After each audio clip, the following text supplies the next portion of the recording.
One of my favorite distilleries, clearly, Jim Beam, is pausing production in 2026.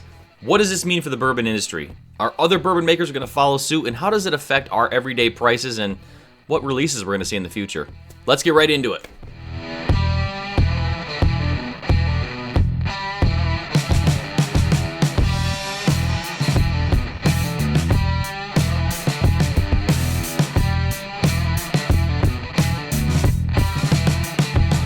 How are y'all doing today? My name's Chris. Welcome back to Bourbon Sane.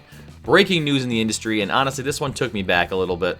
Jim Beam announced that they are going to be pausing their distillation at their Clermont facility, which is their main facility, for all of 2026. As a bourbon consumer, not what I wanted to hear. You know, we were all hoping that there were going to be a ton of barrels sitting around, extra whiskey, which meant prices are coming lower, blah, blah, blah. We don't know if that's going to happen or not now. We really don't.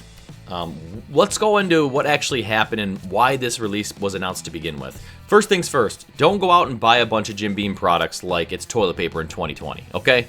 That's not what's happening here. They're shutting down distillation at just one of their facilities. They still have distilling and distillation happening at their other facilities, which they invested millions of dollars into in recent years.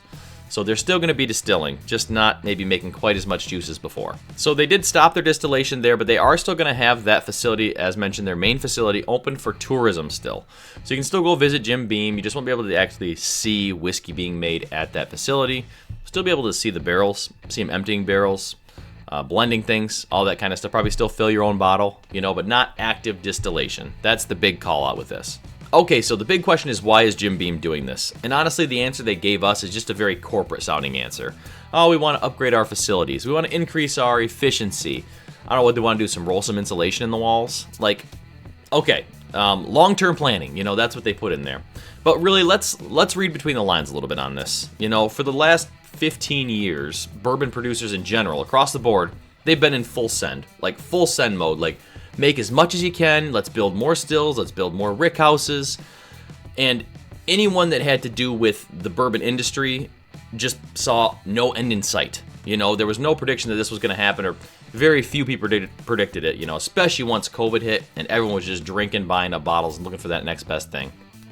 My assumption, and most consumers, average consumers' thoughts were, yes, give it 4 to 5 years, now that we see the market slowing down, and there's going to be so much whiskey all around. These companies are going to be trying to just give it away. They're going to give us high-aged, low-price releases, and I just can't wait.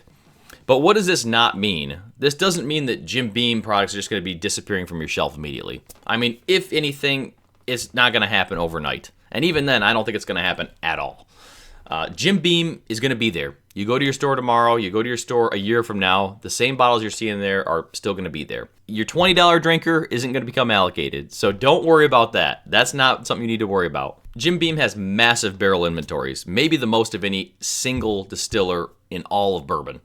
So they're going to be sitting on plenty of whiskey for plenty of years. And honestly, 1 year pause isn't really going to make much of a difference for them. And that's just, again, at one facility. This isn't across the board. Bourbon supply isn't made overnight. And honestly, this is a part of the conversation that I've been seeing online that's been missed by people. This isn't like rum, gin, vodka, where you can make it and you can sell it on day one. Bourbon is one of those spirits that actually takes time.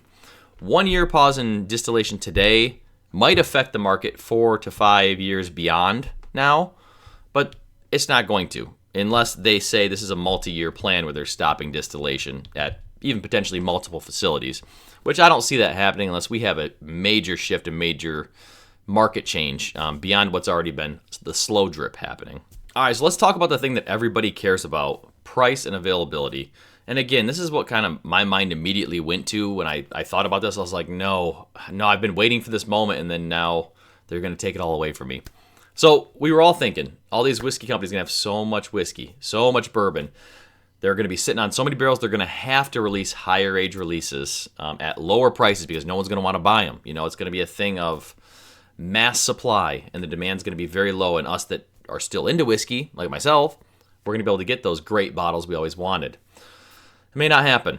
It might not happen after all. The concern now is that prices are just going to stay high. I mean, once prices go up, it's much harder to get prices to come down. Companies don't like to give up profits, so that's a real problem. And if they're making less whiskey, the supply no longer becomes as big of a surplus as we were expecting and hoping as the consumer. The premium releases, I mean, if you're not having as much high-aged whiskey, premium releases might still not be that available like we were hoping. You know, really unfortunate, but the only other thing I can think of as well would be store picks. I'm just now finally starting to see more and more store picks from multiple different bourbon companies come up.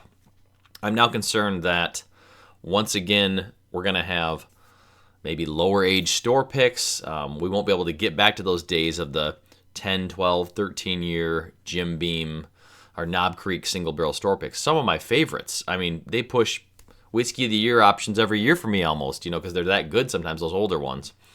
So if this is a trend that continues, at least with this single distillery, it could definitely affect supply in that regard. So let's talk about the bigger industry trend here. The question is Jim Beam going to be a trendsetter and all these other major mass-producing distilleries is going to be following suit? Or is this just going to be a one-off and everyone else thinks that, you know, supply is going to be fine. It's going to get bought up, all that stuff. Looking at the way the industry is, I mean, it's a follow your leader type industry. It really is.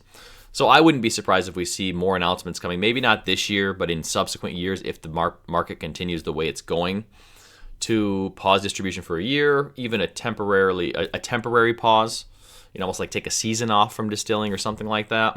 I hope that doesn't happen. Again, as a consumer, I hope that doesn't happen because a lot of the big distilleries, the limited releases I want to get, I still can't even find on the shelf. Or if my city gets it, it's like they get 5 bottles in the whole city, you know? And I don't have a chance at that, of course. So let's hope that doesn't happen. But I think all these other companies are most likely to eventually jump on board should this trajectory continue. And they'll say, hey, let's manage our supply now because we don't want prices to crash. We can't be lowering our prices, and they all have to answer to shareholders. It's the world we live in now. You know, all these companies are privately owned or big name companies that are publicly traded pretty much. Your Brown-Formans, your Sazerac, all that stuff. So as a consumer, not great news. As an industry trend, not surprised it's happening. What does all this mean for you, the consumer? If you're an everyday drinker, don't worry about it. Don't go hoarding bottles. Don't go trying to find every Jim Beam thing you can and bunker it for later. I mean, it's 1 year. It's 1 year, it's one facility.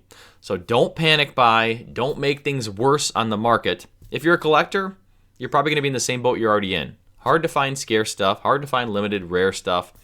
And if it is a trend that continues, it's just going to be harder to find those limited rare releases. That's the big thing.